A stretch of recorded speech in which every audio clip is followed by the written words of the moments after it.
Hindi man lahat, pero may mga kababaihang napipilitang magpakasal dahil sa kasunduan ng pamilya. Kung hindi sa politika ay dahil naman sa negosyo. Isa na roon ang pamilya ni Mitch.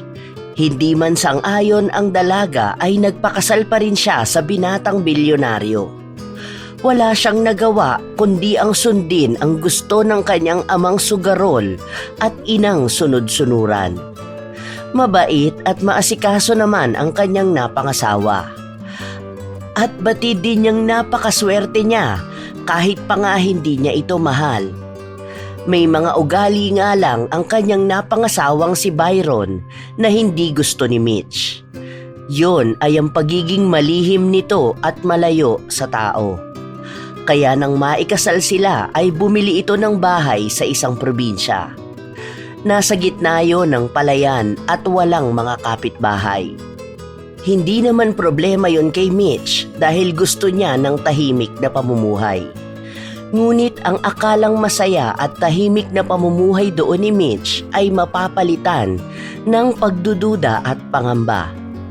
Ang dating malambing at mapag-arugang asawa ay unti-unting nagbago sa pakikitungo sa kanya. Sa tulong ng kanyang kaibigan ay malalaman niya ang isang malagim na sikreto ng asawa. Ngunit totoo nga bang tinutulungan siya ng kanyang matalik na kaibigan? O may iba itong agenda? Paano kaya niya haharapin ang katotohanang malalaman? Aalis na lang ba siya at hahayaan na lang ang mga nangyayari? O gagawa siya ng paraan para muling bumalik sa dati ang mayamang asawa na napamahal na sa kanya? Sabay-sabay nating pakinggan ang kwento ng buhay ni Mitch sa piling ng kanyang mayamang asawa na si Byron. Wow! Ang ganda ng bagong bahay mo ah! Kaya lang napakahirap namang puntahan. Grabe, nagkandaligaw-ligaw pa ako. At least nahanap mo ang tamang daan. Halika na nga dito at na makapagmerienda ka na muna. Nasaan nga pala ang bago mong asawa? Bakit? May luma ba akong asawa? Biro lang. Nasa Maynila siya ngayon. Alam mo naman na masyadong mahilig magpayaman yun. Baka mamayang gabi pa ang balik niya. Mag-isa ka lang dito? Seryoso ka? Hindi ka ba natatakot dito? Naku, hindi ka niya dapat iniiwang mag-isa rito. Seryoso ako. Saka ayos lang naman yun. Isang beses sa isang linggo lang naman siyang umaalis eh. Isa pa, may nagpupunta dito every other day para maglinis ng bahay.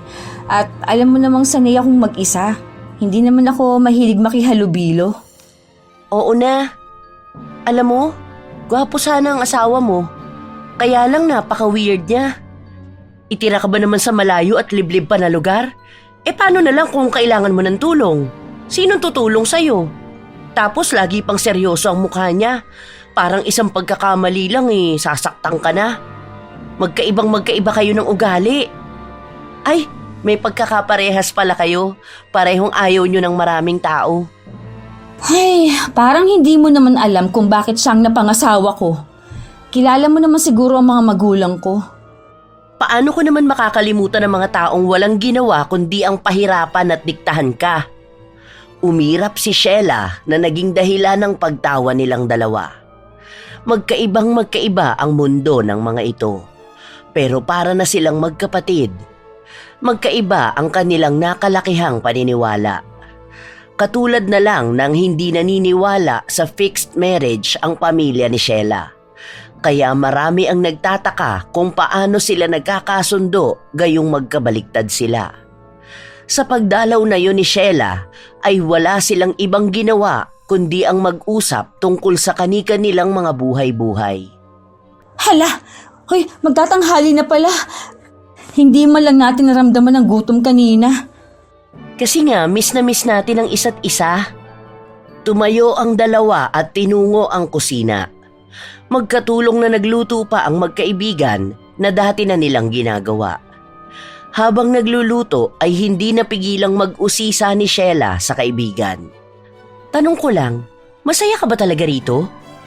Alam mo namang pwede kitang itakas at ilayo sa lugar na ito. Ha? Ano bang sinasabi mo? She, masaya ako sa piling ni Byron. Malayong malayo siya sa mga kamag-anak namin. Kahit pa nga ilang linggo pa lang kaming kasal, nakikita ko mabuti siyang tao. Ang akin lang naman, masyadong misteryoso ang mister mo. Natatakot ako na baka magaya ka sa isang kasong hawak ko ngayon. Mayaman din ang suspect namin. Matagal nang nagrereklamo ang asawang babae pero laging umaatras. Ayun, ngayon, nasa ilalim na ng lupa ang tangang babae. Bobo kasi. Namatay na nga yung tao, tinawag mo pang tanga. Kahit kailan ka talaga. Kaya siguro hindi ka nagkakaroon ng manliligaw. Masyado mong sinisindak. O kung hindi naman, binabara mo. Hay nako, hindi ka na bumabata. At bakit sa akin naman napunta ang usapan? Ang sinasabi ko lang naman, paano kung pag nagtagal kayo, bigla na lang lumabas ang totoong ugali ng asawa mo? Halimbawa na lang nananakit, may bisyo, ganun. Tapos bigla ka na lang mawawala kasi pinatay ka na pala niya. Naku ha, hindi pa ako handang maghukay ng libingan mo. Paranoid ka na naman. Mabait at maalaga si Byron. Lagi din niya akong binibilhan ng regalo at talaga namang napaka-maasikaso.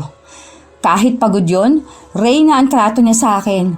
Kaya kung hahanap ka ng mapapangasawa, humanap ka ng kagaya ng sa akin. Babait, galante at maalaga. Bahala ka nga, idadamay mo pa ako sa mga ganyan. Basta, sabihan mo lang ako kapag pinagbuhatan ka niya ng kamay. Kahit nasa Maynila ako, lilipad ako, mapuntahan ka lang. Maraming salamat. Mahal na mahal mo talaga ako? Kung sakali man na mangyari ang sinasabi mo, ikaw talaga ang tatawagan ko. Habang tuwang-tuwa si Mitch ay hindi naman maipinta ang mukha ni Sheila. Umirap pa ito sa kaibigan. Hindi na lang binigyang pansin yun ni Mitch sapagkat kilala niya ang kaibigan. Batid niyang nag-aalala lang ito sa kanya.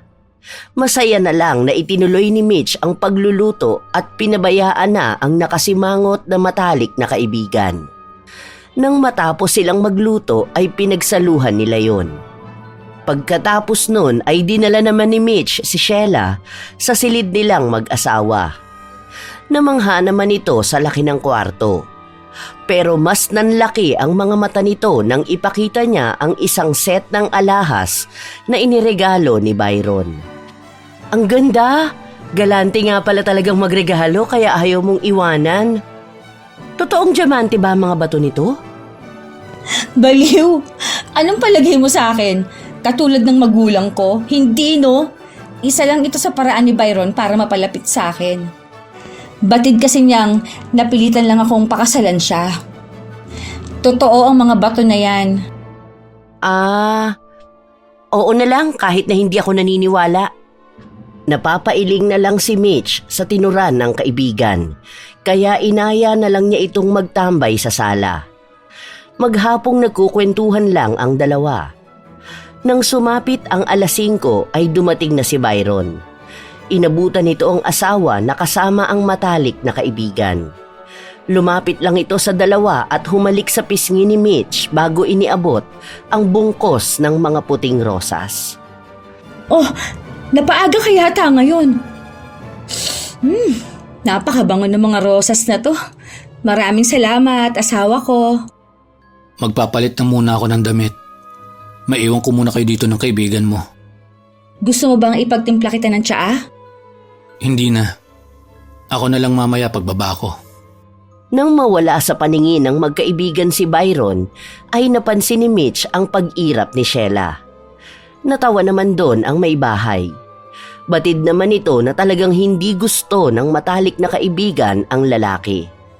Hindi man alam ni Mitch ang dahilan ay naiintindihan pa rin niya si Sheila. Pinagseselosan mo ba si Byron? Alam mo, mas maganda kung minsan naman dito ka sa amin magstay kapag wala kang pasok. Para naman makilala mo ng husto ang asawa ko. Lagi ka namang welcome dito eh. Kung dito man ako hindi siya ang dahilan. Pero okay din yung ideya mo para naman mabantayan kita sa weirdo mong asawa. Baka mamaya niyan kung ano pang gawin niya sa'yo. Ikaw talaga? Mabait naman ang asawa ko, no? Gwapo pa.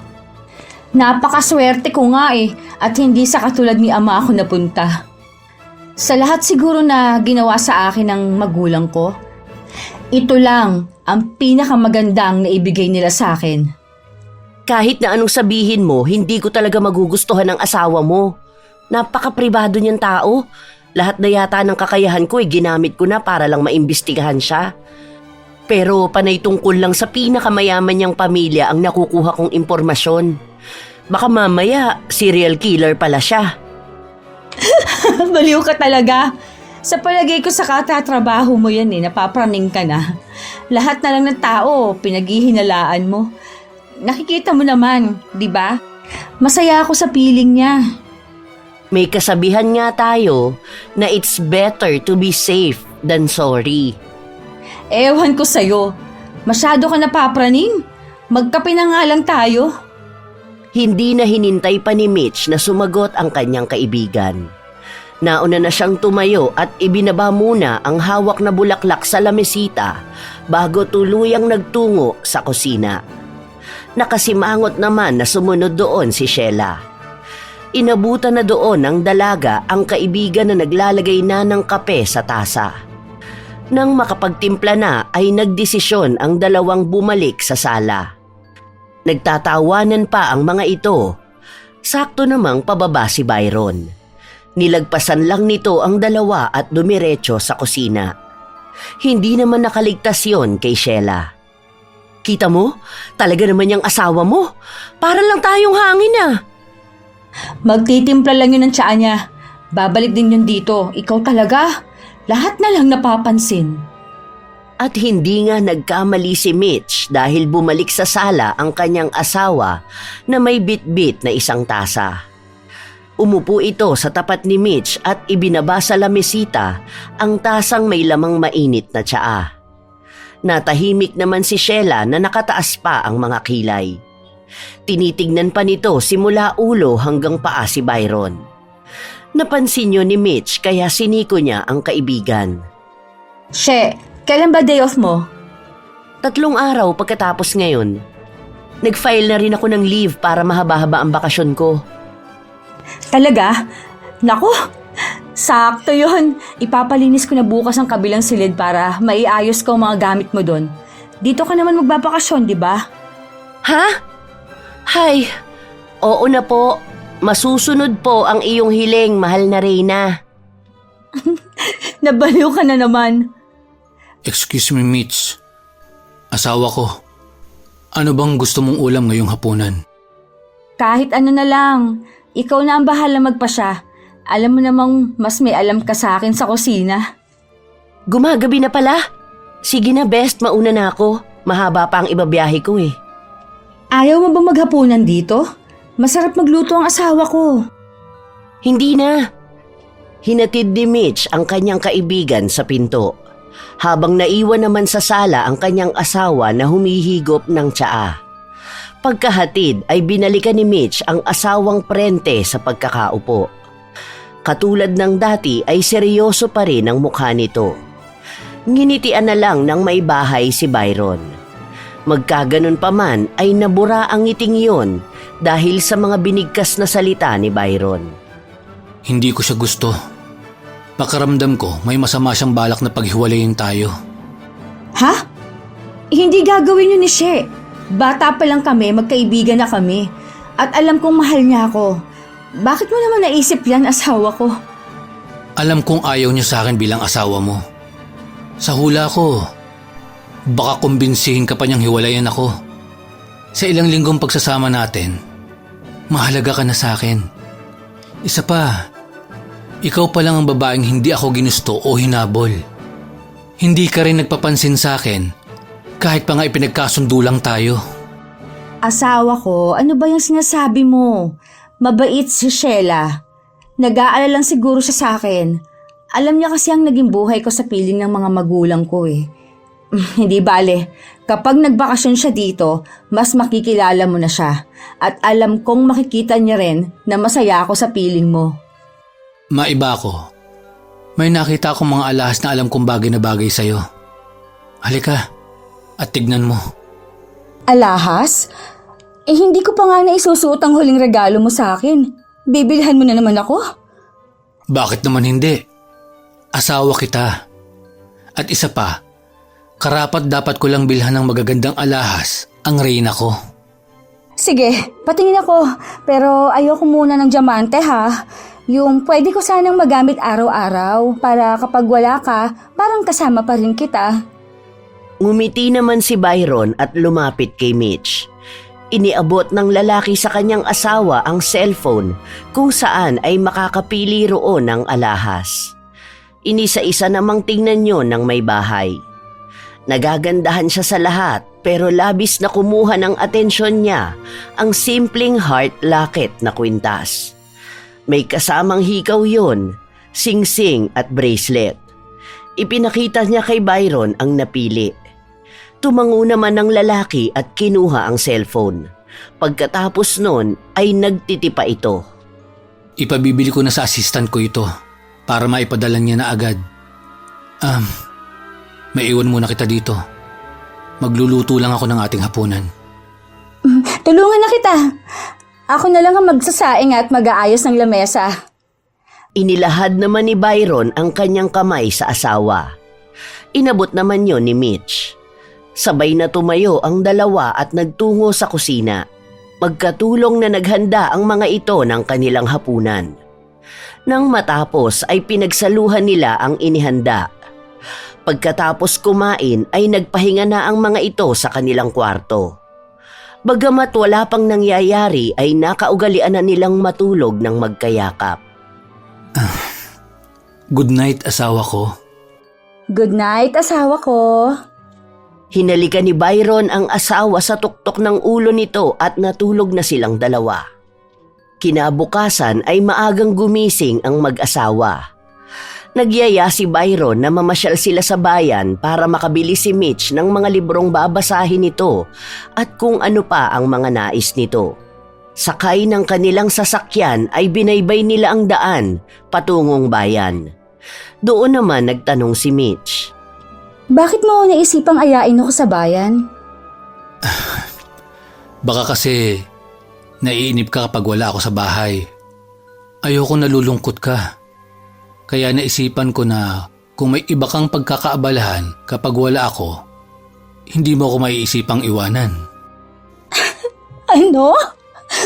Bakit mo naman naisip na iiwan kita? Sa buong buhay ko, tanging si Sheila lang ang nakakaintindi sa akin. Nang dumating ka, nadagdagan na ang isa. Ipanatag mong isipan mo, hindi kita iiwan. Salamat. Iniisip mo ba na iiwan kita kagaya ng ginawa ng iyong ina? Asawa ko, alam kong masakit pero hindi ako katulad ng mama mo. Hindi kita iiwanan. Baka nga ikaw pang magsawa sa akin at bigla mo akong iwan. Hindi mangyayari yon. Hindi ko hahayaang bumalik ka sa puder ng mga magulang mo. Baka mamaya, ipakasal ka nila sa iba. Hindi ko kakayanin yon. Hindi nakaimik si Mitch sa sinabi ng asawa. Kahit pa nga hindi nila mahal ang isa't isa nang ikasal sila, ay kakaibang kilig ang kanyang nararamdaman. Alam din ng babae na iba ang pagkakakilala ng karamihan kay Byron. Ibang-iba kasi ang pinapakita nito sa ibang tao. Ilang minuto pa silang bumiyahe at narating na nila ang bayan. Kaagad na bumaba ng sasakyan si Byron at pinagbuksan ang asawa. Tara, asawa ko. Tara! Pwede ba tayong bumili muna ng pang cross-stitch? Gusto ko kasing gumawa ng ilalagay sa sala natin at sa mga kwarto. Cross-stitch? Pwede. Kaya lang, maaari naman tayong bumili na lang ng gawa na. O di kaya, painting. Mas gusto ko na ako ang gagawa. Kahit yun man lang, may ambag ako sa bahay. Sige, bibili tayo. Sabihin mo lang lahat ng gusto mo. At bibilhin ko yon para sa reyna ko. Ikaw talaga. Halika na nga! Masayang iginiya naman ni Byron si Mitch sa bilihan ng mga cross-stitch. Pagdating doon ay kaagad na hiningi ni Byron ang mga pwede nilang pagpilian. Nagtanong naman ang bantay doon kung gaano daw ba kalaki ang hanap nila. Dahil hindi naman alam ni Byron ang bagay na yon, ay tinawag nito si Mitch na naglilibot sa loob ng shop. Tinitignan nito ang mga gawana. Pinakatitigan nito ang isang may kalakihang larawan ng isang anghel na nakangiti. Asawa ko, gaano daw ba kalaki? Gusto ko ng ganito kalaki, pero ang disenyo, 3 anghel na naglalaro sa isang hardin. Meron ba kayo nun? Kaagad namang naglabas ang bantay ng mga disenyo na may sukat ng nais ni Mitch. Iba-iba ang disenyo nun. Pilit na hinahanap ng bantay kung meron ba sila ng sinasabi ng babae. Pero nakalkal na nito ang lahat pero wala talaga siyang makita. Kaya naman namili na lang si Mitch sa mga disenyong meron sila. Ilang minuto lang namili ang babae. Itong hardin na may fountain, mukhang magandang ilagay sa isang kwarto. Tapos, itong parang falls naman na may namimitas ng bulaklak na bata sa silid natin. Itong mga tumatakbong kabayo naman sa sala. Ano sa palagay mo, asawa ko? Mukhang maganda ang taste ng asawa ko. Kaya ayos na sa akin yan. Kukunin na namin yung 3 napili niya. Kung ano ang mga kailangan, pakilagay na din. Ginawa naman yon ng nagbabantay. Isa-isa nitong inihanda ang ilan pang gamit na kakailanganin sa pagko-cross-stitch na wala sa loob ng set na binili nila. Pagkatapos naman nilang mabayaran yon ay lumipat sila sa bilihan ng mga segunda manong libro na gusto ni Mitch. Kahit pa nga inaaya siya ng asawa na sa mga bagong panindang libro sila bumili. Pagkapasok doon ay parang nabato-balani si Mitch sa dami ng mga antigong libro na nakikita niya. Sigurado ka ba talaga dito? Oo naman. Alam mo ba, nakaramihan sa mga lumang libro, wala na ngayon sa market. Isa pa, magaganda ang mga lumang istorya. Maraming magagaling na manunulat na nakalimutan na ng publiko. At tanging ang mga katulad ko na lang na mahilig sa libro ang nagbibigay ng pansin sa mga yon. Sige na nga. Mamili ka na kahit ilan pa. Iiwan muna kita dito. At bibili lang ako ng ilang pandagdag ng stock sa bahay. Okay. Salamat asawa ko. The best ka talaga.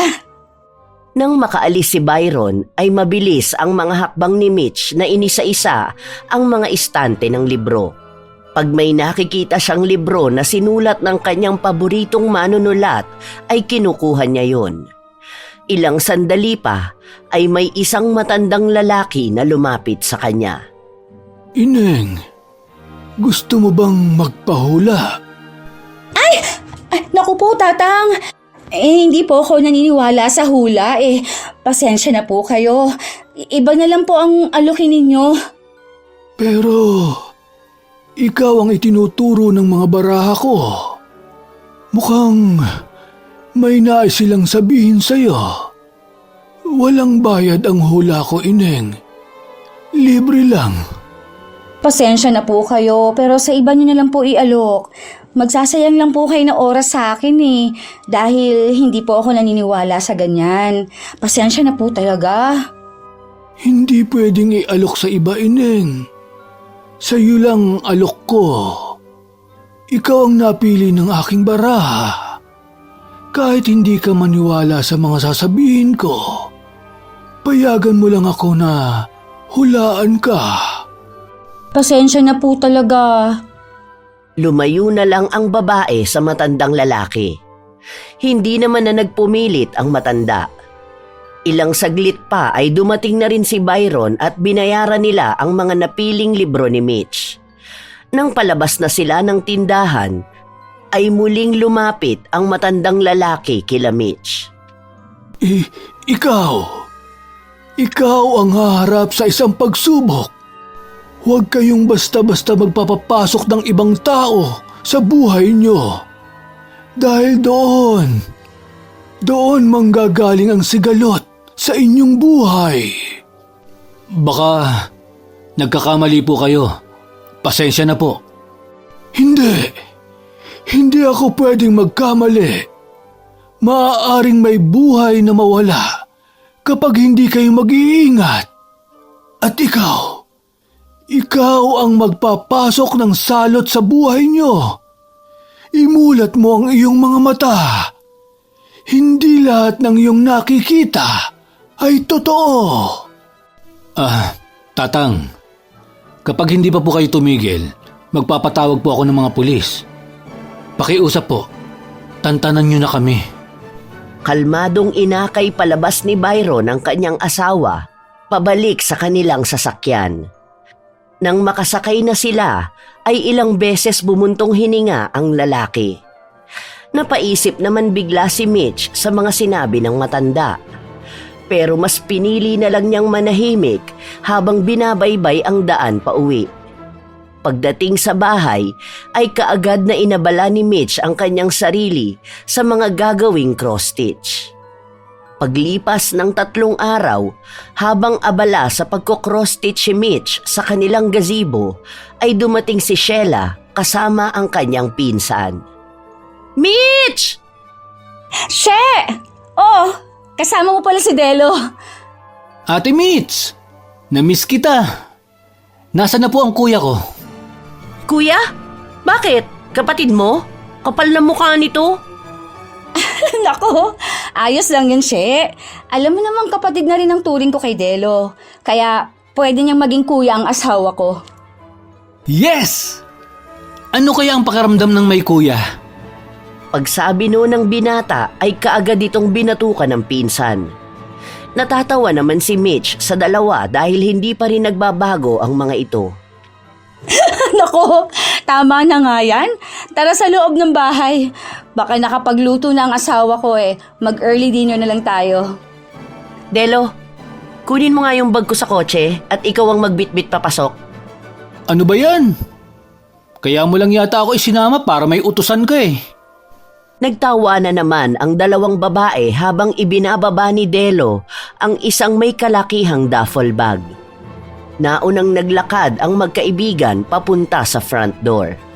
Doon na lang nila hinintay si Delo bago sabay-sabay na pumasok. Pagpasok nila ay iniwan muna sa sala ni Mitch ang magpinsan bago ito nagtungo ng kusina para sabihan ang asawa. Asawa ko! Nandito na si Sheila. Kasama niya yung pinsan niya. Sige. Dadagdagan ko ang niluluto ko. Ikaw na munang bahala sa kanila. Okay, dadalhin ko na muna sila sa gagamitin nilang kwarto, ha? Pagamit mo na lang sa pinsan ng kaibigan mo ang kwarto dito sa baba. Asawa ko, salamat ha. Sana maging okay kayo ni She para tuluyan na akong sumaya. Susubukan ko, asawa ko. Alam mo naman, lahat gagawin ko para hindi ka malungkot. Humalik lang sa pisngi ng asawa si Mitch bago binalikan ang mga bisita. Pagbalik niya doon ay naabutan niyang binatukan ni Sheila ang nakababatang pinsan nito na si Delo. Napapailing na lang si Mitch dahil hindi pa rin nagbabago ang mga ito. Inaya na lang niya ang mga ito sa mga magiging silid nila. Inuna nila si Delo. Ano, okay lang ba sa'yo ang kwartong ito? Oo naman, Ate Mitch. Ang mahalaga lang naman sa akin, may tutulugan ako. Pumasok ito sa loob ng kwarto at inilapag ang dalang may kalakihang bag na nakasabit sa kanyang kaliwang balikat. Nang maibaba yun ay lumapit itong muli sa dalawang babae. Doon lang sila pumunta sa ikalawang palapag para dalhin naman si Sheila sa magiging kwarto nito. Habang paakyat ay hindi mapigilan ni Mitch ang tanungin ang mga ito. Oo nga pala. Ilang araw kayo dito? Ako, 5 araw lang. Ewan ko tong si Delo. Hindi ko pa po sigurado Ate Mitch. Gumagawa po kasi ako ng manuscript at maganda ang lugar niyo para makaisip ako ng mga scenes. Manuscript? Bakit? Writer ka na? Sa bagay. Bata ka pa lang, mahilig ka na magsulat. Naku, trying hard writer ka mo. Ilang beses na siyang na-reject ng mga publishing company, pero hanggang ngayon hindi pa rin sumusuko. Marami pa naman sanang offer na trabaho sa kanya. Ate Shea, alam mo namang passion ko na ang pagsusulat. Talaga? Alam mo, mahilig ako magbasa. Baka naman pwedeng mabasa ang gawa ko kahit paunti-unti. Ano nga pala ang genre ng mga sinusulat mo? Tungkol sa serial killers, psychopaths, and unsolved mysteries. Hoy, talaga? Gusto ko yan! Bukas patingin ako ng nasimulan mo na, ha? Tuwang-tuwa naman si Delo sa narinig. Inalok pa nito na ipapabasa kay Mitch ang ilan sa mga rejected manuscript niya. Nang marating nila ang silid na halos katapat lang ng kwarto ng mag-asawa, ay binaba na doon ni Delo ang duffel bag ni Sheila. Inirapan pa nito ang dalawa bago tumalikod. Ang weird nyo? Naku, magpapahinga na muna ako at napagod ako magmaneho. Sige, tawagin na lang kita kapag nakaluto na si Byron. Whatever, wag lang niyan lalagyan ng laso ng pagkain ko kung hindi, yari siya sa akin. Alam mo, te, kung di ko alam na pulis ka, iisipin kong psychopath ka. Diyan na nga kayo, parehas kayong weirdo. Napatawa ng malakas ang dalawa nang saraduhan sila ng pinto ni Sheila. Batid ng dalawa na napiko nito. Magkasabay na bumaba na lang ang dalawa. Sumama kay Mitch si Delo sa kusina dahil nasasabik na raw itong makita at makilala ang napangasawa ni Mitch. Sige ba, tulungan mo na lang ako magganda ng lamesa para makakain tayo pagkaluto ni Byron. Yes, ma'am.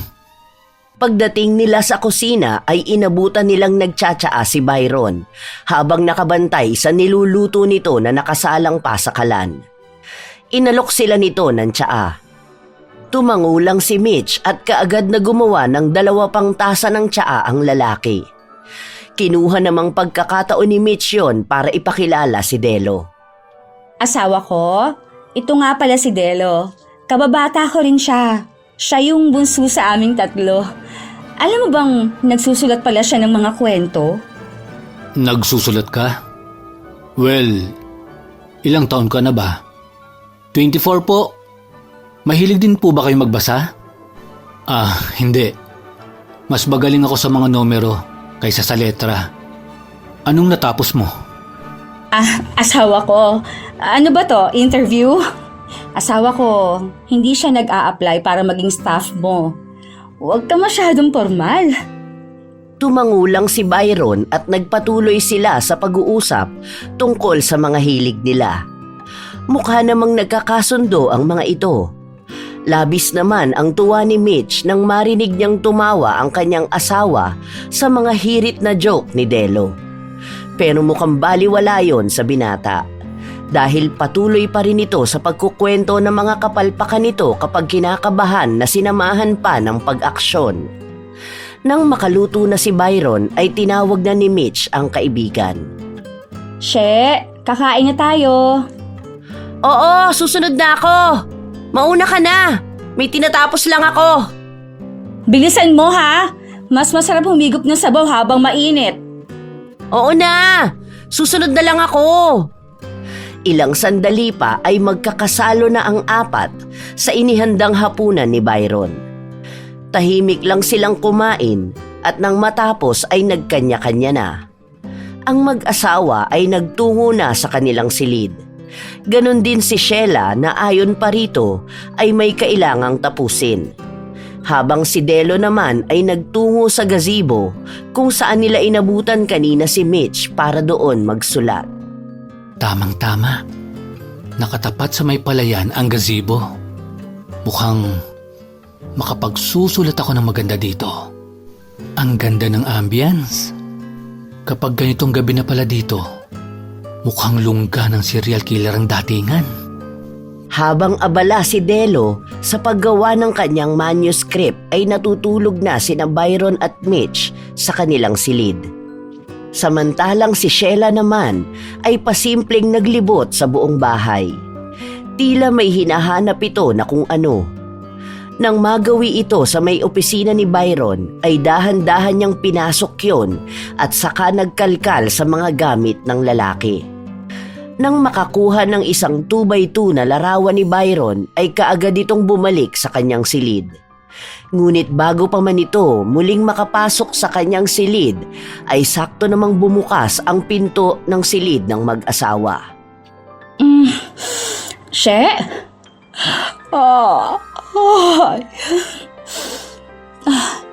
Saan ka galing? Malalim na ang gabi Dyan lang. Nauhaw ako eh. Nakalimutan ko mag-akyat kanina ng tubig. Alam mo namang kailangan laging may tubig sa tabi ko pag natutulog. Okay, hanggang ngayon pala ganyan ka pa rin. Nananaginip ka pa rin ba ng masama? Hindi naman. Naalimpungatan lang ako at pakiramdam ko, tuyot na ang lalamunan ko. Sige, akala ko kasi may nakapasok ng iba. Kanina pa kasi ako may naririnig na mga yabag eh. Guni-guni mo lang yun. Sige na, bumalik ka na sa pagtulog. Ikaw din. Pahinga ka na ha. Baka naman panay ka naman trabaho. Hindi po, matutulog na po ako. Pahinga ka na rin. Kumaway lang si Mitch bago ito bumalik sa loob ng kanilang silid ni Byron. Habang si She naman ay natatarantang bumalik sa kanyang silid na ginagamit at ipinagpatuloy ang naiwang ginagawa. Kinaumagahan, si Mitch ang naghanda ng kanilang almusal. Inabutan siya doon ni Delo. Inilibot ng binata ang kanyang paningin sa buong paligid. Nang hindi nito makita ang hinahanap ay nagtanong na ito sa may bahay. Good morning, Ate Mitz. Nasaan na po si Kuya Byron? Good morning! Hay nako! Masama ang pakiramdam ng kuya mo. Masakit daw ang kanyang ulo. Nasobrahan yata sa katatrabaho.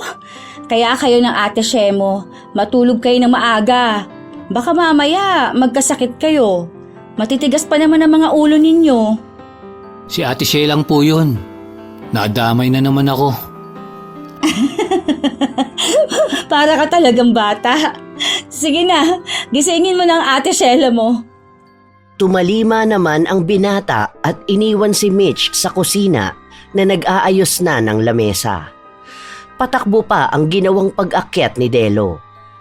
Pagdating sa harap ng pinto ng kwarto ni Sheila ay hindi na siya kumatok. Basta na lang yung binuksan ng binata. Ngunit nanlaki ang kanyang mga mata nang may makitang kandilang kulay pula na nakatulos sa isang silver na platito. Pumasok kaagad si Delo at mabilis na isinara ang pinto. Nilapitan nito ang nahihimbing na dalaga. Ate, gumising ka nga dyan. Ano na naman to?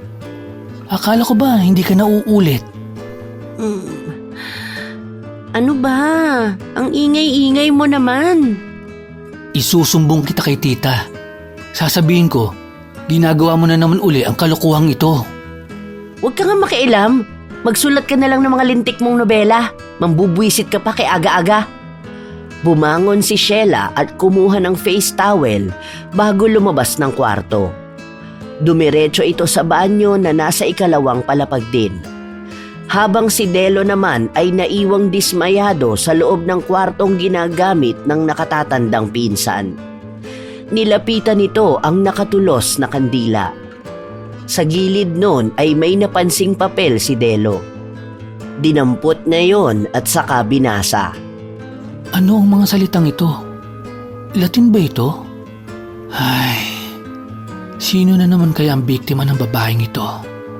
Yari talaga siya kay tita. Kapag nalaman na naman ang pinagagawa niya. Sandali nga. Naglakad si Delo papunta sa pinto ng banyo kung nasaan si Sheila. Kumatok lang ang binata at sinabihan ang pinsan na hihintayin na lang siyang bumaba dahil mag-aalmusal na sila. Oo na! Itiko mo yung bibig mo kung ayaw mong ako magsarado niyan. Bahala ka sa buhay mo. Basta isusumbong kita kay tita. Pagkasabi nun ay bumaba na ulit si Delo at bumalik sa kusina kung nasaan din ang komedor. Naabutan niya rin doon ang mag-asawa. Kapansin-pansin ang malamlam na mata ni Byron habang inaasikaso ito ni Mitch. Umupo na si Delo sa tapat ni Mitch at saka nagsimulang magsandok. Nasaan ang ate mo? Nasa banyo pa po. Susunod na lang daw po siya. Kuya Byron, kumusta na po ang pakiramdam mo? Ayos lang. Masakit lang ang ulo ko. At masakit ang buong katawan ko. Baka pagod lang ito. Sabi ko naman kasi sa'yo kumuha ka na ng sekretarya mo. O hindi kaya, hayaan mo akong tumulong sa'yo sa negosyo. Asawa ko, alam mo naman kung anong sagot ko tungkol dyan. Nagtatrabaho ako para hindi ka magtrabaho. Nangako ako sa'yo na hindi ko hahayaang magtrabaho ka. Dahil kaya ko namang ibigay ang gusto mo. Isa pa, ayokong mapagod ka. Ikaw lang naman ang ayaw na kumuha ko ng kasama dito sa bahay. Huwag ka po mag-alala, Kuya Byron. Habang nandito po kami, tutulong po ako sa mga gawain sa bahay. Magpapaalam din po sana ako. Kung pwede po ako magtanim ng mga namumulaklak na halaman sa paligid ng gazebo. Mukhang isa po yun sa paboritong tambayan ni ate. Talaga? Naku, mukhang maganda nga yan. Para mas ganahan ako mag-cross-stitch doon. Sige. Salamat sa malasakit mo sa ikagaganda ng tambayan ni Mitch. Matagal ko na din sanang plano yun. Kaya lang, hindi ako nagkakaroon ng pagkakataon. Mamaya, sasamahan kita sa bayan para mamili tayo ng mga halaman. Mahirap kapag mga buto pa lang Pag itatanim mo, paniguradong ilang buwan pa bago mamulaklak. Talaga ba, Ate Mitch?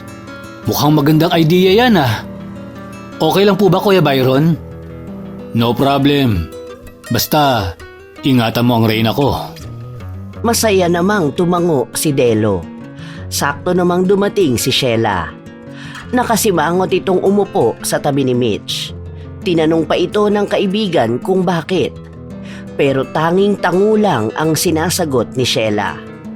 Nang matapos silang kumain ay nagpresenta si Sheila na siya na ang maghuhugas. Umakyat naman na sa ikalawang palapag si Byron. Habang sina Delo at Mitch ay nagtungo na ng bayan gamit ang kotse ni Sheila. Si Mitch na ang nagmaneho dahil mas alam niya ang daan kumpara kay Delo. Pagdating sa bayan ay kaagad na nagtungo ang mga ito sa bilihan ng mga halaman at mga kung ano-ano pa. Ano po ang paborito mong bulaklak, Ate Mitch? Tulips and roses. Ayos! Marami silang variety ng mga rosas at tulips. Oo naman, kahit ano naman. Excited na ako makitang kalalabasan ng gazebo kapag nailagay na natin yung mga yan. Okay lang po ba sa inyong kulay puti, dilaw at pula? Ako lang ang magtatanim, Ate Mitch. Ikaw naman po, magbabantay lang sa akin habang nagko-cross-stitch ka. Natatawang napapailing na lang si Mitch. Habang isa-isang namimili si Delo, ay may isang matandang lalaki na lumapit kay Mitch. Kinalabit nito ang babae. Kumunot naman ang noo ng babae sapagkat namukhaan niya ang matanda. Kayo na naman po? Ano po ang kailangan nyo ngayon? May gusto lang akong ibigay sa'yo. Kailangan nyo ito. Naku, wag na po. Ito po pambili niyo po ng pagkain. Hindi ako tumatanggap ng pera, Ining. Tanggapin mo na lang ang kwintas na ito. Proteksyon nyo yan. Ate, ano po yan? Ginugulo ka po ba ni Tatang? Mag-ingat ka, binata. Pag-isipan mong mabuti ang mga desisyon mo. Yun ay kung ayaw mong mapahamak. Hindi nakaimik si Delo. Namutla ito na hindi naman napansin ni Mitch. At para matigil lang ang matanda, ay inabot na lang niya ang kanina pa pinagpipilitan nitong ibigay. Nang maiabot ang kwintas ay may papel din itong ibinigay. Hindi yun pinagtuunan ng pansin ni Mitch. Inilagay na lang niya sa bulsa yon kasama ng kwintas. Tumalikod na ang babae at nakitang binubuhat na ni Delo ang isang box na kinalalagyan ng mga potted plants. Sa muling paglingon ni Mitch sa kinatatayuan ng matandang lalaki ay wala na ito. Napakibit-balikat na lang siya. Nang mabitbit na nila ang halaman ay bumalik na sila sa sasakyan. Okay na ba ang lahat? Okay na po. May pala naman po kayo, di ba? Oo, merong ginagamit ang hardinera namin eh. Let's go na pala, ate. Pagbalik nila sa bahay nila Mitch ay kaagad na sinimula ni Delo ang pagtatanim ng mga halaman. Habang si Mitch naman ay pumasok muna para puntahan ang asawa.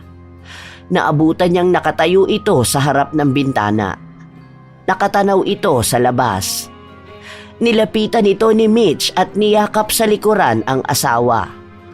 Ngunit nagulat si Mitch nang tanggalin ni Byron ang nakayakap niyang kamay. Huwag ngayon. Wala ako sa mood. May problema ba? May nangyari ba nung wala kami? Wala! Huwag mo muna akong kausapin! Nagulat man sa tinuran ng asawa ay hindi na lang binigyan ng kahulugan yon ni Mitch. Kinuha na lang niya ang kanyang tinatapos na cross-stitch bago bumaba at pumwesto sa may gazebo. Ilang oras din ang lumipas pero halos walang natapos si Mitch. Hindi siya makafocus sa ginagawa.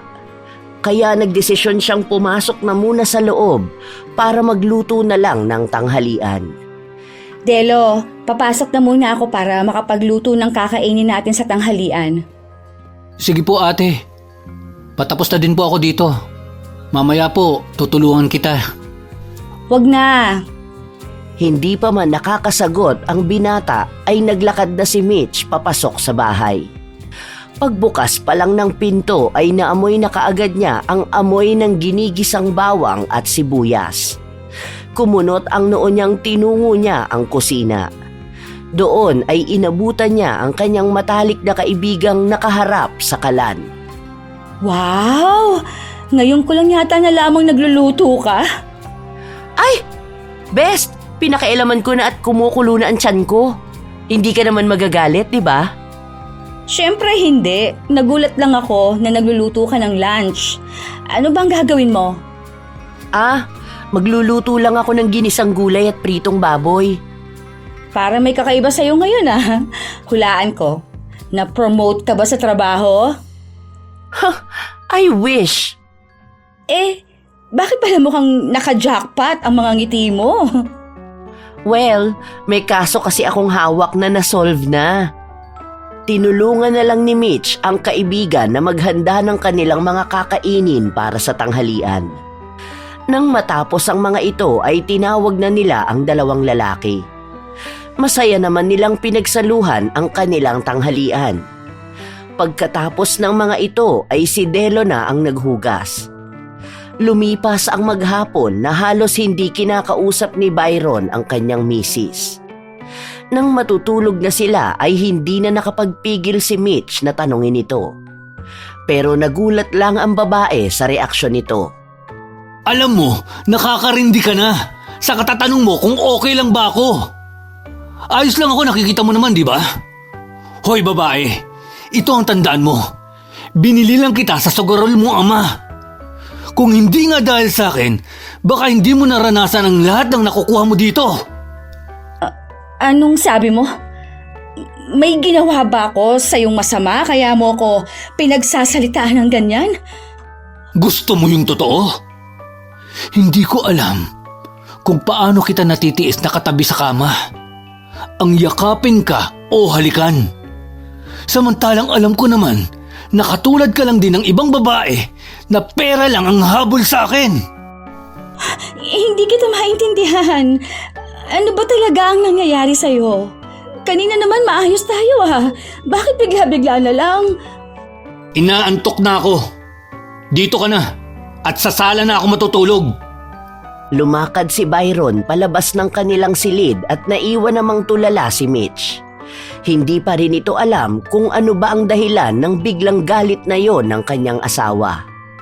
Ngunit imbis na umiyak ay lumabas din siya ng silid at kinatok ang matalik na kaibigan. Kaagad naman siyang pinagbuksan nito. Nang makaharap na si Sheila ay niyakap ito ni Mitch na ikinagulat naman ng dalaga. "Oh, ano nangyari sa'yo? Nag-away ba kayo ng asawa mong magaling?" Pwede mo ba muna akong samahan sa kwarto namin at doon ko sasabihin sa'yo? Tumango naman si Sheila at magkasunod silang pumasok sa silid ng mag-asawa. Nang maisara na yun ni Mitch ay doon na niya sinabi ang lahat. Ang biglaang pag-init ng ulo ni Byron at lahat ng mga binitawang salita ng asawa. "Ano? Ang kapal naman ng mukha niya. Sabi ko na nga ba may tinatagong ugali ang asawa mo. Uuwi ako bukas ng Maynila. Sumama ka nala sa akin." Hindi ko siya pwedeng iwan nang hindi kami nakakapag-usap ng maayos. Isa pa, baka may problema lang sa negosyo. Pero may isa akong hihilingin sa'yo. "Kahit ano, basta para sa'yo." Imbestigahan mo ang asawa ko. Alamin mo lahat. History ng pamilya niya, kahit anong impormasyon, kuhanin mo. "Sus, sisiw. Madali lang yun. Ako nang bahala. Sige na at magpahinga ka na." Salamat. Aasahan kong balita mo. Anong oras ka nga pala aalis bukas? "Mamayang madaling araw. Maagang shift ko bukas eh." Nagpaalaman lang ang dalawa bago lumabas si Sheila sa kwarto ng mag-asawa. Doon lang humiga si Mitch at pinilit na matulog. Lingid sa kanyang kaalaman ay ang isang ngisi na gumuhit sa labi ng kanyang matalik na kaibigan sa oras na nakalabas ito ng kwarto. Kinabukasan ay hindi na inabutan ni Mitch ang matalik na kaibigan. Ayon kay Delo, bandang 3:00 ng madaling araw umalis si Sheila. Habang si Byron naman ay nakatulalang nakaupo lang habang nagtsatsaa. Nang makita siya nito ay kaagad siyang niyakap. Asawa ko, pasensya ka na sa akin kagabi. Parang wala ako sa sarili ko. Hindi ko rin alam kung ano ba ang mga pinagsasabi ko. Patawarin mo ko. Ayos ka lang ba talaga? Kung may problema naman, maaari mong sabihin sa akin eh. Wala man akong maitulong, at least makakagaan sa loob mo. Pasensya ka na talaga. Hindi ko din alam kung bakit ako nagkaganon. Baka naman po, kinulam ka. Kulam? Modern ng panahon ngayon para maniwala ka pa sa mga ganyan. Hindi totoo ang mga yan. Oo nga pala, asawa ko. Luluwas ako ngayon. Nagka-problema sa Malabon eh. May mga machine daw tayong nasira. Anong gusto mong pasalubong? Umuwi ka lang ng ligtas, ayos na sa akin. Kuya. Ako po. Gusto ko ng pansit Malabon. Nagpaalam lang si Byron at nagbilin kay Delo na siya na muna ang bahala kay Mitch. Maghapong inabala naman ng dalawang naiwan ang kanilang mga sarili. Tumambay silang dalawa sa gazebo. Doon nag-cross-stitch si Mitch habang tinatapos naman ni Delo ang kanyang nobela. Sa ilang araw na lumipas ay laging ganon ang sitwasyon ng mag-asawa. Away-bati. Isang gabing nagtalo si Mitch at Byron ay nakatanggap ng tawag ang babae mula kay Sheila. Anong balita? Nako, hindi ka maniniwala sa natuklasan ko, Best. Yang asawa mo mukhang may ibang babae yan. Nalaman ko rin na sa tuwing lumuluwas siya ng Maynila, nagpupunta siya sa isang kondo sa Makati. Sa pamilya naman niya, nalaman kong umalis ang kanyang ina at sumama sa driver nila. Sa tatay niya, wala naman akong nahalungkat na kung ano. May babae si Byron? Sigurado ka ba? Sigurado ako. Dahil sinundan ko siya nung isang beses at babae ang nakita ko lumabas mula sa condo unit na pinuntahan niya. Hindi ko nga lang sila nakitang magkasama. Paano niya nagawa ang bagay na yun? Sabi ko na kasi sa'yo hindi mabuting tao yung asawa mo. Baka nga hindi lang iisa ang babae ng loko na yun eh. Kung gusto mo, susunduin ko kayo bukas ni Delo dyan. Baka mamaya kung ano pa gawin niya sa'yo kapag kinumpronta mo siya. Sasagot na sana si Mitch nang marinig niya ang pagbukas-sara ng pinto ng kwarto nila. Kaagad na binaba niya ang tawag at hinarap ang asawa. Humugot muna siya ng malalim na buntong hininga bago ito nilapitan. Umiwas naman si Byron sa kanya na ikinainis na ng babae. Kausapin mo nga ako. Bakit ka ba umiiwas? Pwede ba manahimik ka? Pagod ako! Pagod? Pagod ka sa babae mo? Ano? Babae? Nababaliw ka na? Sa tingin mo magagawa ko pa mang babae habang abala ako sa mga negosyo? Ang kapal naman talaga ng mukha mo! Talaga ba? Sa oras na malaman kong may babae ka, papatayin ko ang babae mo! Isang malakas na sampal ang natanggap ni Mitch mula sa kanyang asawa. Natumba pa siya sa lakas nun. Hindi makapaniwala ang babae na nagawa siyang saktan ng kanyang asawa. Hindi pa man nakakahuma ay sapilitan siyang itinayo nito at itinulak sa kama. Naiiyak na si Mitch sa nangyayari. Totoong ilang linggo na silang kasal at nagtatabi sa kama. Pero kahit kailan ay wala pang nangyayari sa kanila. Anong gagawin mo? Ano ba sa tingin mo? Ang tagal na nating kasal. Pero hanggang ngayon, hindi ko pa nakukuha ang gusto ko. Ilang bulaklak na ang ibinigay ko. May diamante, ginto, at lahat ng gusto mo. Kung tutuusin, dapat matagal ko nang nakuha ang pagkababae mo. Sa laki ng hininging pera ng tatay mo. Huwag! Pakiusap! Huwag mo gawin ito! Byron! Hindi ka ganito! Mabuti kang tao! Hindi mo na ako mapipigilan! Dinakma ni Byron ang asawang nagmamakaawa. Isinagawa nga nito ang masamang balak kay Mitch. Kahit pa nga lumalaban siya ay wala siyang sapat na lakas para pigilan ang asawang parang sinaniban ng demonyo. Ilang ulit siyang kinuha nito at nang mapagod ay nakatulog na. Kinuha namang pagkakataon yon ni Mitch. Tumayo siya ng dahan-dahan at saka nagsuot ng damit. Lalabas na sana siya ng kwarto nang mapansin niya sa sahig ang susi ng kotse ni Byron. Dinampot niya yon at saka lumabas ng kwarto. Pagbaba niya sa hagdan ay dumiretso siya sa kwartong ginagamit ni Delo. Hindi na siya kumatok at dire-diretsong pumasok. Naabutan naman niyang gising pa ang binata. Ate Mitch, anong nangyari sa'yo? Mamaya akong ipapaliwanag. Kailangan na muna nating makaalis dito. Dalian mo! Bakit nga? Si Kuya Byron. Huwag ka ng maraming tanong! Hinila ni Mitch si Delo palabas sa bahay. Tumatakbo sila papunta sa nakaparadang sasakyan ni Byron nang marinig nila ang malakas na sigaw nito. Tinatawag nito ang pangalan ni Mitch. Nakakarinig din sila ng mga nasisirang mga gamit. Mas nataranta si Mitch. Nang marating ang kotse ay nanginginig na binuksan niya yon at dali-daling sumakay. Delo, sakay na! Dalian mo! Ano ba kasi ang nangyari sa inyo?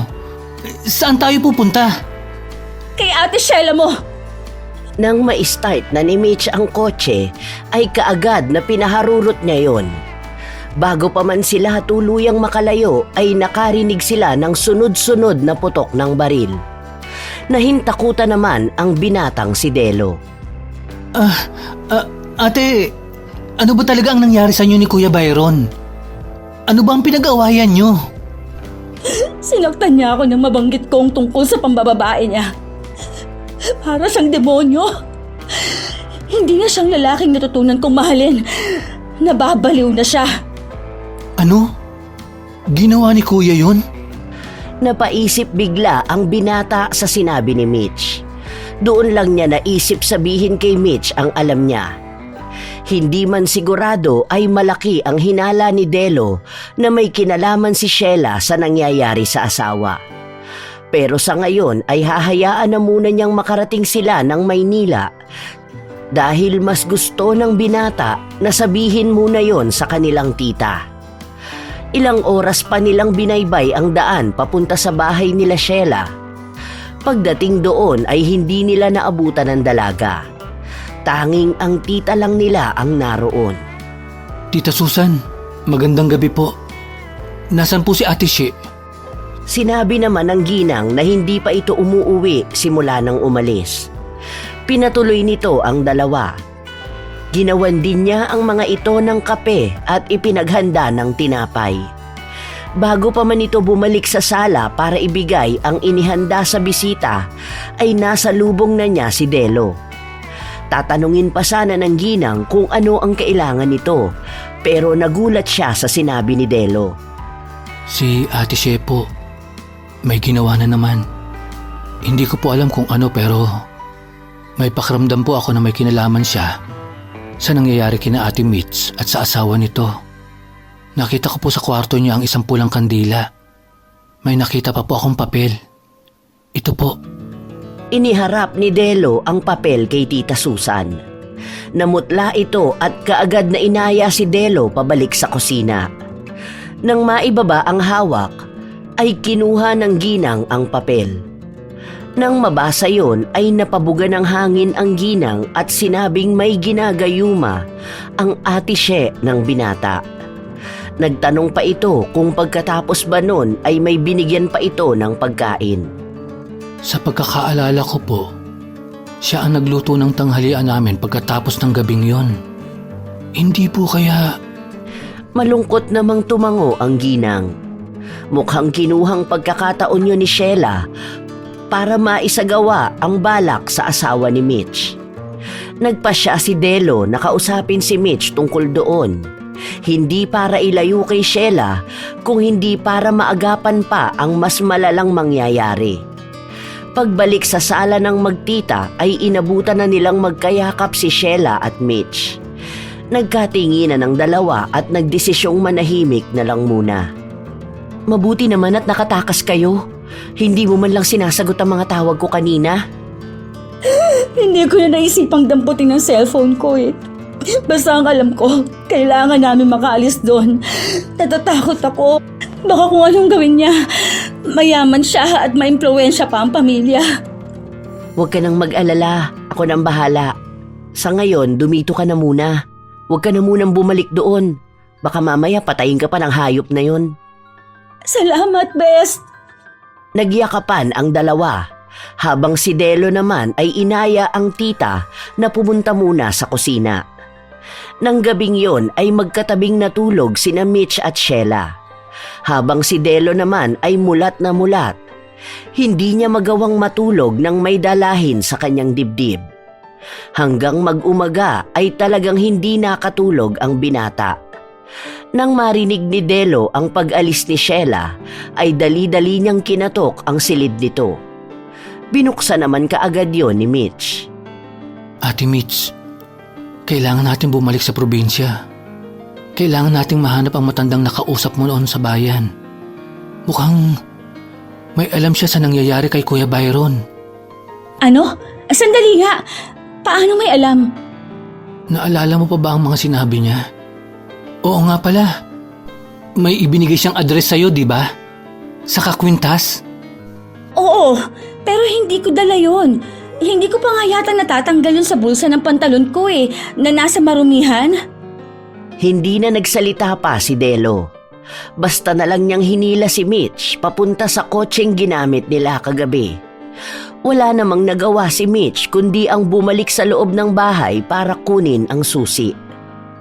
Nang makuha yon ay kaagad silang bumiyahe pabalik sa probinsya. Napagpasyahan nilang abangan na lang ito sa bayan sapagkat takot bumalik ang dalawa sa bahay sa likod ng palayan. Nang marating nila ang bayan ay malapit ng magtanghalian, kaya naman nakadama na ng gutom ang mga ito. Kain muna tayo, ate. Kumakalam na ang sikmura ako eh. Sino ba kasi nagmamadali? Halika na at humanap na tayo ng makakainan. Nagkalkal muna si Mitch sa lagayan ng mga barya ng kanyang asawa. Swerte namang marami siyang nakuhang tig-5 piso at tig-10 piso. Nang makuha yon ay dumiretso na sila sa kainan na malapit lang sa pinagparkan nila ng kotse. Nag-order lang sila ng tig-isa. Hindi pa man sila tapos kumain ay natanaw na ni Mitch ang matanda. Walang pagdadalawang isip na iniwan niya ang kinakain at nilapitan ang matandang lalaki. Tatang, gusto ko pong malaman ang nalalaman ninyo sa nangyayari sa asawa ko. Sabi ko na nga ba, at ikaw din ang lalapit sa akin. Tawagin mo na lang akong Katasyo. Kilala ko dito bilang manghuhula at magtatawas. Bakit hindi mo suot ang kwintas na ibinigay ko? Hindi na po importante yon. Ang gusto ko pong malaman kung napano ba ang asawa ko. Sumama ka sa akin. Sa palagay ko, kaya ka nandito dahil nangyari na ang dapat na agapan. Kung nakinig ka lang sana sa akin. Walang pag-aalinlangan namang sumama sina Mitch at Delo. Dinala sila ng matanda sa isang bahay kubo na nasa likod lang ng palengke. Pagpasok doon ay kaagad na sumuka ng kulay itim sina Mitch at Delo. Napatangu-tangu lang ang matandang lalaki. Pumasok ito sa loob ng kubo at sa kanyang paglabas ay may bitbit siyang 2 baso ng kulay berdeng likido. Pinainom niya yon sa 2. Hindi naman nagdalawang salita ang matanda dahil kaagad na tinunggayon nila Delo at Mitch. Pagkatapos mainom yon ay nakaramdam ng kaginhawaan ng 2. Mukhang nakakain din kayo ng inilagay ng salarin. Hali kayo sa loob para magkaalaman na tayo. Malalaman po ba namin ang lahat? Ngumisi lang ang matanda at nagpatuloy sa pagpasok sa kubo. Pagpasok ng 2 ay kaagad nilang napansin ang iba't ibang halamang nakasabit sa loob ng bahay nito. Pinaupo naman sila ng matanda sa upuang kahoy. May kukunin lang ako. Maupo lang kayo dyan. Ilang sandali pa ay bumalik na ang matanda na may dalang plangganita at kandila. Habang nagsasagawa ito ng ritual ay bigla na lang nangisay si Delo. Nag-alala si Mitch pero hindi huminto ang matanda sa ritual na ginagawa. Nang matapos ang ritual ay hinihingal pa ang matanda habang tumitirik na ang mata ni Delo. Tatasyo, ano nangyayari sa kasama ko? Mukhang sinusubukan ng gumayuma sa asawa mo na kontrolin din ang binatang kasama mo. Ginagayuma? Sino naman po ang gagawa nun? Babaeng konektado sa inyo ng binatang kasama mo. Naiinggit siya sa'yo at gusto niya kung ano ang mayroon ka. Kasama na doon ang iyong asawa. Kaya kong matanggal ang gayuma sa asawa mo kung buhay pa siya. Pero mukhang nahuli na tayo. Dahil sa aking palagay, wala na siya. Pilit niya sigurong nilalabanan ng gayuma. At dahil hindi niya mapigilan yon, nagpasya siyang kitilin na lang ang paghihirap niya. Hindi! Hindi po totoo yan! Totoo ang sinasabi ko. Kahit umuwi ka pa sa bahay niyo, wala na siya. Pero may aaminin ako sa iyo. Hindi simpleng gayuma ang ginamit sa asawa mo. Dahil may iba pa siyang inilagay sa lalaki. At matatanggal lang ang bisa nun kung ibabalik ko ang orasyon na ginawa niya. Iiwan ko na po muna ang kasama ko. Kayo na po muna ang bahala sa kanya. Gusto kong makita ang asawa ko. Dali-daling tumakbo palabas si Mitch at tinungo ang kotse. Mabilis ang pagmamanehong bumalik siya sa bahay nila ni Byron. Nang marating ang bahay na nasa likod ng palayan ay nagmamadaling bumaba si Mitch. Tumakbo siya papasok, ngunit nasa sala pa lang siya ay nakita na niya ang nakasabit na katawan ng asawa. Hindi! Hindi makapaniwala si Mitch na mabubiyuda siya ng ganon kaaga. Para siyang binagsakan ng langit at lupa ng mga oras na yon. Hindi niya malaman ang kanyang gagawin. Doon lang niya naisip na tumawag ng mga pulis. Ilang sandali pa lang ay nagdatingan na ang mga ito at kinuha ang katawan ng lalaki. Dineklarang suicide ang ikinamatay nito. Habang sa Maynila naman ay nagdadalamhati rin ang tita ni She nang masangkot ito sa isang aksidente sa kalsada. Durog ang katawan nito nang makabangga ang isang 10-wheeler truck. Hindi lahat ng nakikita natin ay totoo dahil marami nang mapagpanggap ngayon sa mundo. Magkukunwaring kaibigan, pero ang totoo, may masamang binabalak lang pala. Piliin natin ang mga taong pagkakatiwalaan at paniniwalaan natin. Para naman sa mga taong gumagawa ng masama sa kapwa, palaging tatandaan na lahat ng ginagawa natin ay siguradong babalik sa atin. At ang balik na yon ay maaaring katumbas ng ginawa natin, pero madalas ay maaaring mas higit pa.